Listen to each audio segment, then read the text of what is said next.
இறுக்கி உடுத்துக்கிட்டு போறதை விட கலட்டி கையில எடுத்துக்கிட்டு போக வேண்டியதானே நீ. நபிகள் நாயகம் ஸல்லல்லாஹு அலைஹி வஸல்லம் இறுக்கமான ஆடைகள் அணியக்கூடிய ஆண்களையும் இறுக்கமான ஆடைகளை அணியக்கூடிய பெண்களையும் அல்லாஹ்வுடைய தூதர் சபிக்கிறார்கள். அடுத்தவங்க முன்னாடி பொம்பளை முன்னாடி போகும்போது பொடியை கொஞ்சம் அப்படி முறுக்கி காட்டிக்கிறதுக்கு அப்படி ஃபிட்டா உடுத்துக்கிட்டு போவாரி வரி. என்னத்தை காண்றதுக்கு போறீங்க? என்னதை எதை காட்ட போறீங்க? அப்படி இறுக்கி உடுத்துக்கிட்டு போறதை விட கலட்டி கையில எடுத்துக்கிட்டு போக வேண்டியதானே நீ. அதை விட நல்லா இருக்குமா இல்லையா? அப்படி பாடி ஸ்ட்ராங் காட்டுறாரு இவர், பாடி பில்டர் இவர். ஏன் அந்த பில்டை நீ கலட்டி எடுத்துக்கிட்டே காட்டிக்கிட்டு போக வேண்டியதா நல்லா இருக்கும் தானே. இன்னைக்கு இந்த இந்தியாவில் வெளிநாடுகள்ல எல்லாம் அதைத்தானே செஞ்சு யூடியூப்ல டிக்டாக்ல எல்லாம் காட்டி ஃபேஸ்புக்ல எல்லாம் காட்டி முடிய நம்ம பயணம் எங்கேயாவது ஜிம் இருக்காடான்னு பார்ப்பான். தேடி தெரிஞ்சு எப்படியோ மெனக்கட்டு ஒரு 6 மாசம் எக்ஸசைஸ பண்ணி கொஞ்சம் பொடியை ஏத்திடுவான்.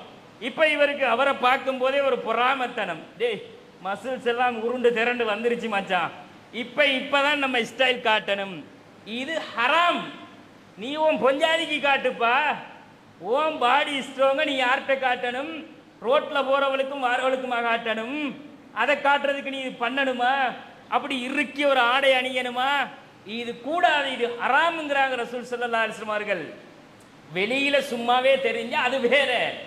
ஆடையை உடுத்துக்கிட்டு வாரம், அந்த ஆடைக்கு வெளியே நம்முடைய உடல் திரட்சி தெரிகிறது என்றால் அதுக்கு குற்றம் வராது. காட்டுறதுக்காகவே உடுத்துக்கிட்டு தெரிகிறான், அதுக்காக போய் என்ன செய்வானா 40 பிறந்த 40க்கு போட்ட டிஷர்ட் மாதிரி கொண்ட தேடி போட்டுக்கிட்டு தெரியுவான் ரோட்ல.